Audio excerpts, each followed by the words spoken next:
So this video is going to be about why I oppose the national anthem. I oppose the song itself, okay?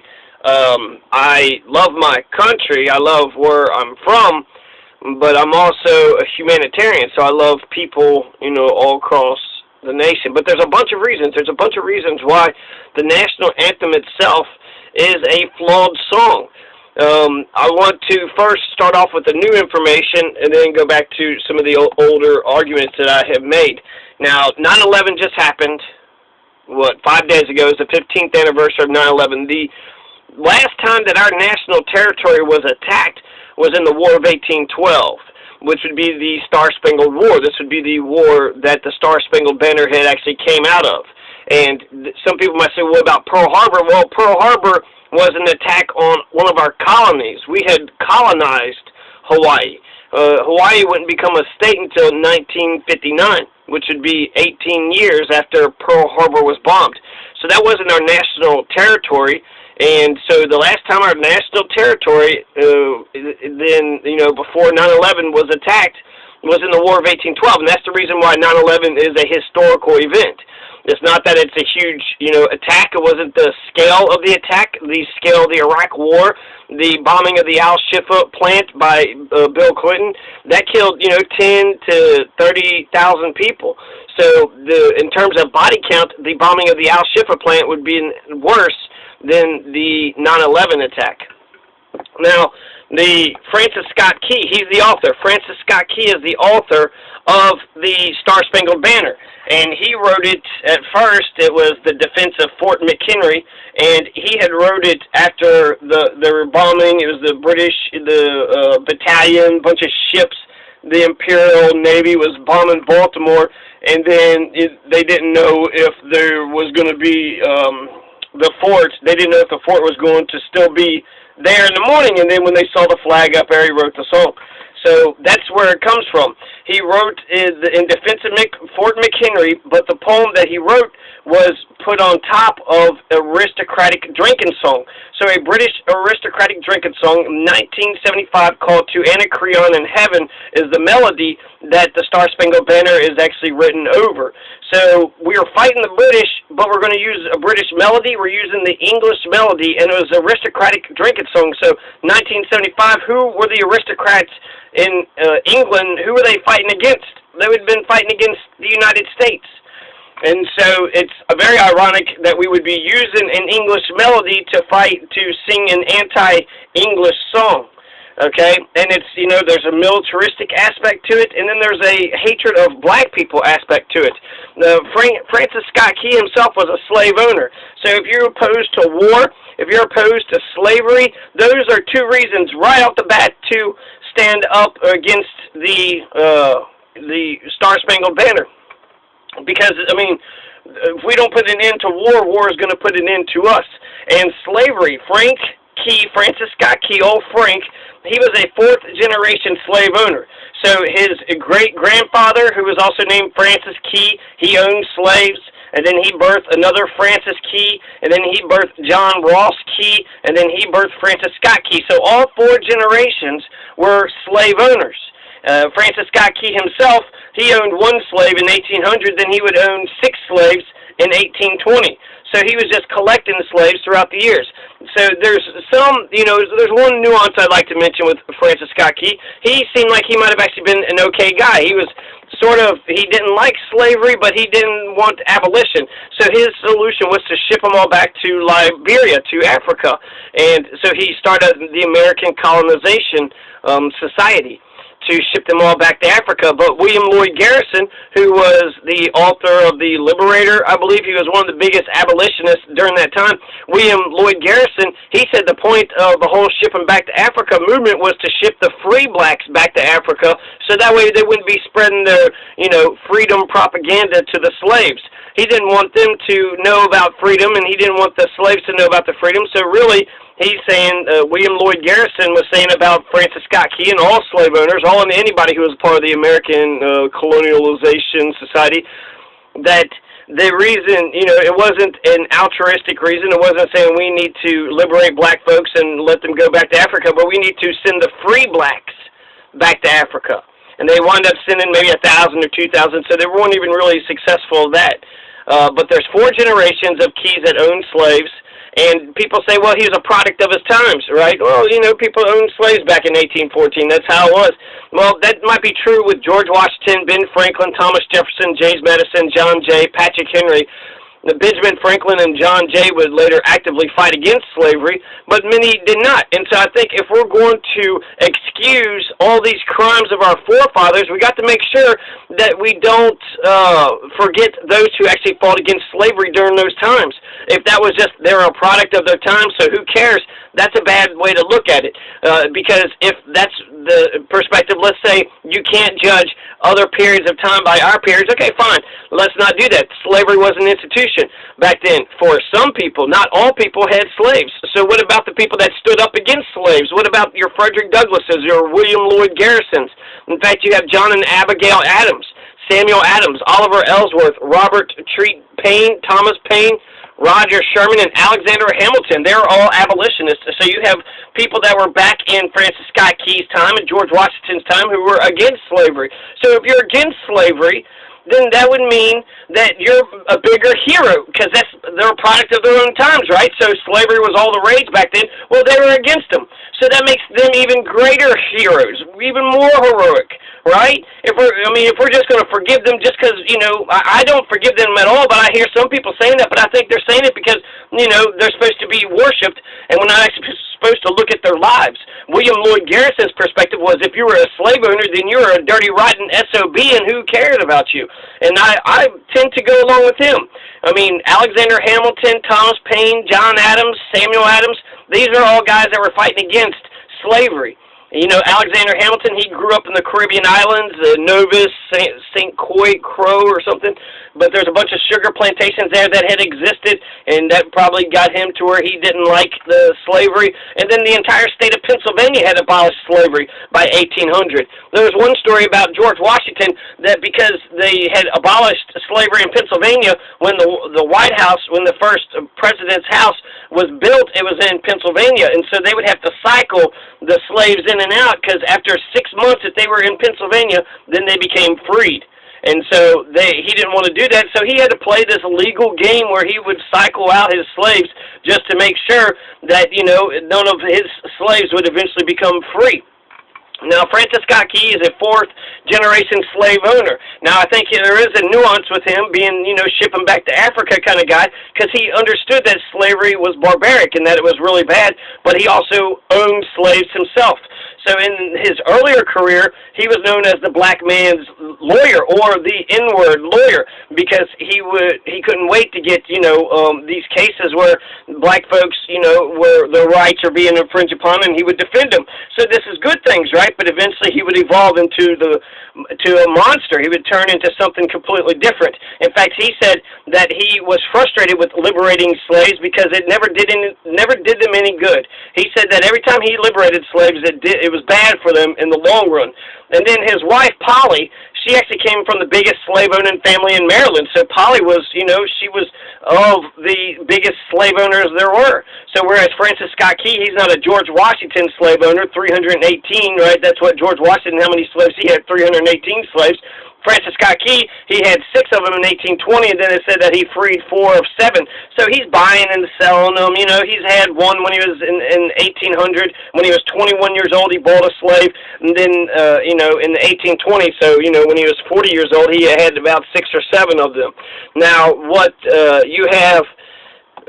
there's this man called Clem Johnson. Now, Clem Johnson eventually would be freed. This would be Francis Scott Key's #1 man, his right-hand man. This would be like Samuel L. Jackson's character in Django.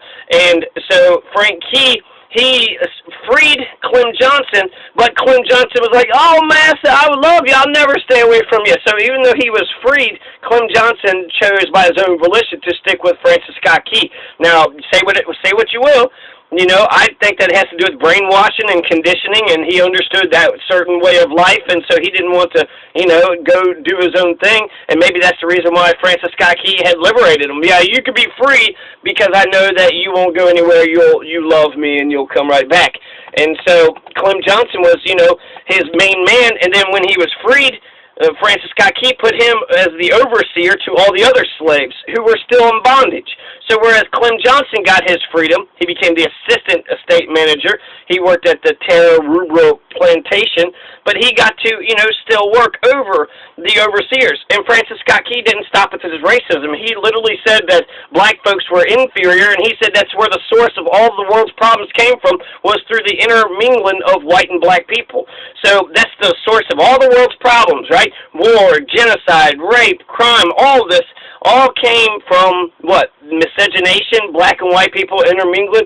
This is totally ridiculous, but it's clear that he still believes that black folks are inferior, even though Uncle Clem could go, Clem Johnson could be free if he wanted to, came back. Well, instead of just making him like, the overseer of his own, part of the farm, Francis Scott Key would bring a white farmer into the wing, and then he would give Clem Johnson as the servant to that white farmer.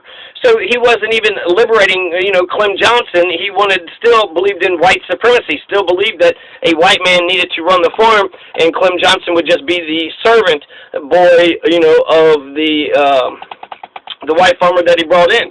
So that's Clem Johnson. He wept. He was so happy, when he got his freedom. But then, he says he would never leave the service of Mr. Key, and so Francis Scott Key said that he could have a home in Key's house until he died.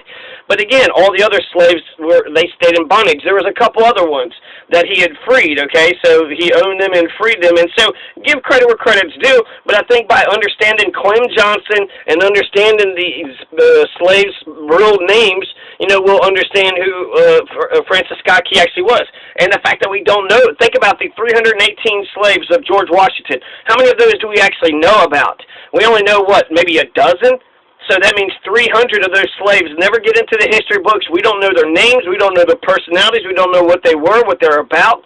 And pecan trees, a modern-day pecan tree was created by a slave. They put something, I forget what it's called, like they spliced it.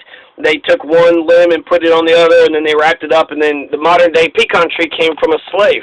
So to think that, the slaves couldn't have produced anything on their own, I think that's racist too. Okay, so we have, let's see, you had the Clem Johnson, and then how about this, Elizabeth Hicks. So eventually Elizabeth Hicks, she's a 65-year-old black woman. She has her front tooth is knocked out. Now it says actually she was a dark mulatto, so part white, right, but dark mulatto. Okay, she's black. She's 5 foot 8 inches tall. Elizabeth Hicks, when she's 65 years old, Francis Scott Key liberates her. So, great story, right? Wonderful. He finally liberates one of his slaves. Well, Francis Scott Key himself only lived to be 63 years old. So he liberated this old black woman when she was 65 years old. Why did he do that? Did he actually give her liberation, or did he just not want to take care of her no more? She was old, she couldn't work, and she couldn't do nothing anymore. All right, now you can have your freedom. Well, now, I'm an invalid. I can't really do nothing with my freedom. So, thanks a lot for my freedom there, at the end of my life when I could barely do, anything for myself. There was, let's see, Romeo was another man, another slave that was allowed to go free, but for $300. And I don't know who paid. I don't know where the money came from. Just these three people was actually very hard to find. But Romeo, Elizabeth Hicks, and Clem Johnson. These are ex-slaves of Francis Scott Key, who was allowed to be free. Now, again, these were the only ones that were allowed to be free. He still had 5 or 6 slaves that would still just be, his slaves till the day they died. Romeo was freed in his mid-20s, but he spent 2 decades literally slaving away for Francis Scott Key. So for 20 years, Romeo was Francis Scott Key's slave. Elizabeth Hicks, for her entire life, 65 years old. I don't know if she had been slaving the whole time for Francis Scott Key, but I'm willing to bet that she was within the family. And so, 65-year-old Elizabeth Hicks finally got freed. Clem Johnson was freed, but then he chose to stay. He chose to keep his chains on him. So that's an Uncle Tom, right? And I don't know. I think I see white Uncle Toms too. So anybody that stays close to their massa, who loves their oppressors, who doesn't say, well, we need to be free, well, they don't understand that the system has always needed to change, especially for field Negroes. So William Lloyd Garrison, I just want to make sure this point is, is stamped down. He is a badass white abolitionist. He characterized the American colonization society, which Francis Scott Key had helped to co-found. So he was an active member to push blacks back to Africa to go live in Liberia. That's what Francis Scott Key thought was the best way to handle this issue with slavery and people questioning it. And then you also had the big, now I'm going to go with the general reasons, but you had the big Snow White racist riots of 1835 in Washington, D.C. So whereas he had started out by being a lawyer that would sometimes pick up the cases for black folks and would fight and defend them, even though he was disappointed, he would fight. He never won any of those cases, but any of the times he would free the slaves, he never felt like any of the black folks that he had freed, actually, he thought that the freedom turned out to be their own doing. He says, well, I fought for their freedom, but then, they would get drunk or whatever, and then they would lose their lives, and it didn't help them. In fact, it was, better for them to live on the plantation. So William Lloyd Garrison was a co-founder of Liberia, of the American, the Francis Scott Key was a founder of Liberia and the American Colonization Society, but William Lloyd Garrison was the abolitionist who would speak up against the American Colonization Society, saying that you weren't actually liberating. I mean, if you want to liberate black folks, why couldn't Francis Scott Key have just sent his slaves out? Well, he didn't want to send his slaves out. He didn't want to send his own property out. He wanted to send free blacks. Free black people he wanted to send, to another place. Now, that's a little bit about some of his slaves, but the overall general main point, the third stanza of the national anthem, the Star Spangled Banner, was he was so gleeful about the slaughter of the black British Marines, the British black Marines. So there was about 5,000 or 6,000 black folks that had listened to the British offer of freedom, and they went and fought for the British, thinking that they were going to get their freedom. They didn't.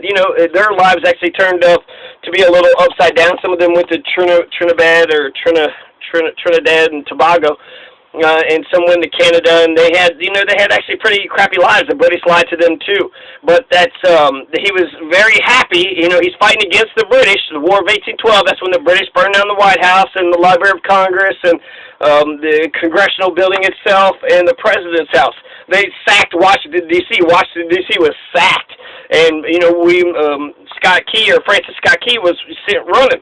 And he must have really hated that, right? To see black folks fighting against him. They just burnt down the Capitol, and now he's like, oh, my God, what are we going to do? And then the defense of Fort McHenry was the saving grace for the United States.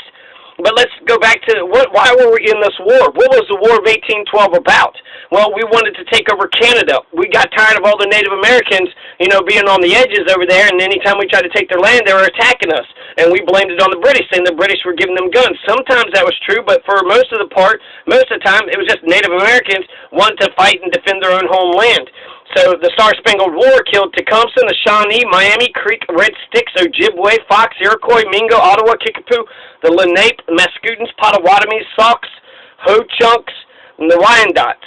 And that's a bunch of people. They wiped out a lot of Native Americans. There were some allies to the Americans, but most of them had tried to fight for their own freedom. So Tecumseh's, his confederation was completely wiped out after that. The British didn't support the Native Americans after this. So that was the biggest winner in terms of the Star-Spangled War of 1812 is Canada. Canada fought for their freedom, and they defended against the encroachment of American imperialism, so they got to create their own country. So Canada comes out of the War of 1812, their own nation. The biggest losers would be the Native Americans, the Tecumsehs and the Shawnees, the Miami, Red Sticks Creek, Red Sticks, Ojibwe, Fox, the Fox tribes, the Ojibwe tribes, the Miami tribes, Iroquois tribes, Mingo, Ottawa, Kickapoo tribes, the Lenape, the Mascoutins, the Potawatomis, the Sauk, the Ho-Chunks, and the Wyandots. And with Ho-Chunks, we call them the Winnebago, but that's so racist, okay? That's what the exonym is. It means the people, the stinking people, the stinking creek. So every time you say, hey, that's the Winnebago, that you're saying, hey, those are the stinking people, those stinking people over there. Well, that's what they were called by a different tribe. They were never called the Winnebago. So if you ever say, hey, I'm going to go buy me a Winnebago or use the word Winnebago, you're using a racist exonym for the Ho-Chunk people. And the same thing is actually with the Sioux. They're called the Osheti Sakowin. The Osheti-Sakowin is what they call themselves, the Osheti-Sakowin, the nation, the 7 council fires of the so-called Sioux Nation. So the Star-Spangled Banner isn't just about, it isn't just an 1814 poem that's overlaid to a British song. It's an anti-British song, but we're using the British melodies, and it's not just about blind nationalistic, jingoistic love for a failed imperialist war. So it's not just, oh yeah, let's fight and try to take over Canada. We didn't take over Canada. And actually, 60% of those who had died, the casualties of the war, were Kentuckians. So Kentuckians lost most of their lives. Most of the people that had died in the battles were Kentuckians. Then if you counted all the people that died because of their injuries later on, 15,000 people would die. So if you want to compare the War of 1812 in terms of body count, then the War of 1812 was 5 times worse than 9/11. So was that a good thing for the American people? Like, it totally smashed, all these Native Americans, but we couldn't have lived in peace amongst the original inhabitants of the soil. We couldn't have done some type of integration, and so we didn't win anything in terms of the impressment of the sailors. They tried to make peace terms in the very beginning, but we rejected it. James Madison, a slave owner, rejected those terms. James Madison, the one who wrote the U.S. Constitution to protect the opulent minority from the masses, from the majority, right? We needed to make sure the wealthy got to keep their wealth and make sure that slaves owners can fight and keep their slaves, and then we could steal all these Native American lands. That's the founding of the United States. James Madison is the architect of the Constitution. He was the president during the War of 1812. So this is, why were we there? So the impressment of British sailors, I think, or of American sailors, is a ridiculous argument because the Treaty of Ghent didn't even liberate them. It didn't even say, okay, we'll stop impressing the sailors. It was status quo antebellum, so it was a stalemate. We did not win the War of 1812. In fact, there was losses all around. We lost 15,000 Americans. We lost $200 million. So we lost wealth. We lost a lot of men. There was a lot of bloodshed. Native Americans were all slaughtered, so I guess that, opened up the West if you wanted to say there's any type of victory, but I don't think that's a victory. That's not a victory I think is a victory, because I think that integration would have been the best way to, go forward with that. But then Canada was the biggest victors because they got to block American imperialism. So America couldn't dominate and take over Canada, and they slaughtered a whole bunch of Native Americans. They didn't win with the British. It was status quo antebellum. Status quo, let's maintain the status quo, keep everything the same the way it was before the war. Antebellum. So status quo antebellum. So because of me being against war, the fact that it's a jingoistic song, so hey, yeah, it's all about us and who cares about us. Well, why were we in the War of 1812? We started the War of 1812 because we wanted to take over Canada for imperialistic reasons. So I'm against imperialism. I'm against taking over different, countries and colonies in the world. And, maybe back then there might have been some discussion about, pros and cons, but today there's no new lands. And if our entire nation is built upon taking new lands and sucking their resources up, we're going to run out of lands, and this is going to create resentment, and if we don't put it into war is going to put it into us. So, I'm not totally foolish. I think self-defense is important, so I'm not saying, just put down our defenses and let people run amok, but I am saying that we need to stop, getting into all these different wars. So the third stanza was about the slaughter of the black British Marines, so it's very racist. The third stanza is racist on its face. The author himself, he owned slaves. He was a fourth-generation slave owner, and I could go on further. Woodrow Wilson in 1916 dictated that it would become the national anthem. So he, by executive order, he forced it down our throats. And if a free country, as a free nation, if we have the right to express ourselves however we want to, like right now, because I got freedom of speech, if I want to burn the American flag, I have that right to do so because I have freedom of speech. That's the reason why the military would fight, for our freedoms, so we could do something like that. Now, is it disrespectful? Is it not nice? Can you say things back? Yeah, of course you can. But if you try to say that you cannot burn the American flag, if we try to make it illegal and throw people in jail because of that, then this is no longer my country. Then I think that you'd probably want to burn it actually in not just a protest, not as a simple little, hey, attention getting protest, let's fix police brutality, but because the whole country sucks. Because you're fighting against the freedoms, and then that means if we don't have freedom in this country, why did the troops go fight for our freedom? We don't have freedom over here? You're saying that we are forced to get up and say the pledge, grab our boob or whatever, or block our heart, from the radiation of the flag. If you don't stand up and do like that, then somehow you're not a good person. I mean, this is just incredible. This is so insane. So those are the main reasons: the slavery, the racism, the imperialism. Those are big reasons why the Star-Spangled Banner is no good. And so South Park, I was watching South Park. I think it'd be a good idea to actually, to reboot it and get a different song, to get a different national anthem. One last thing I want to mention is, so if you can't resonate with black folks and with slavery, well, Francis Scott Key didn't just attack black folks. He attacked white folks who believed in abolition, too. So there was this Dr. Reuben Crandall. He would get killed in the aftermath of the Snow White race riots of 1835. So you had this one lady, this Anna Brodew Thornton, who she shouldn't have owned slaves because William Thornton had freed his slaves, but she wanted to keep her slaves like Martha Washington did, like Polly, Key, like all these, they want to hold the free labor. They didn't want to free the slaves, even though William Thornton said, "Free my slaves, let my people go." Well, no, this lady, Anna Maria Brodew Thornton, she didn't want to release her slaves. And so what did she do? She kept her slaves, and eventually 18-year-old John Arthur Bowen got mad. There was some argument or something, and then he shows up in her doorway with an axe underneath his arm. That's what they said. The axe was underneath his arm, but she's alarmed. She runs, makes a big deal about it, and then he gets put on trial, and then he was supposed to be executed, but eventually Andrew Jackson pardons him, and he's not executed, but he gets sold down the river, and he has to fight in some steamboat, or has to work as a servant for some steamboat later on. Anyways, there's probably about a whole bunch of race riots that happened in 1835. This is the beginning of the Civil War.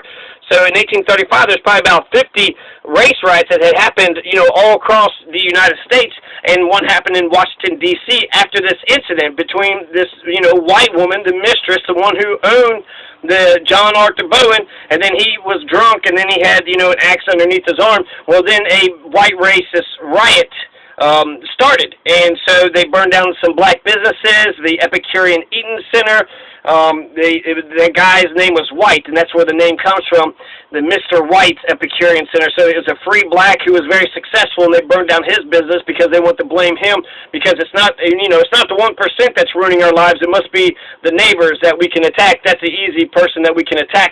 And so because of these riots that had happened, Francis Scott Key is now the big prosecutor. So he's a big man now, appointed by Andrew Jackson to be the prosecutor of Washington, D.C.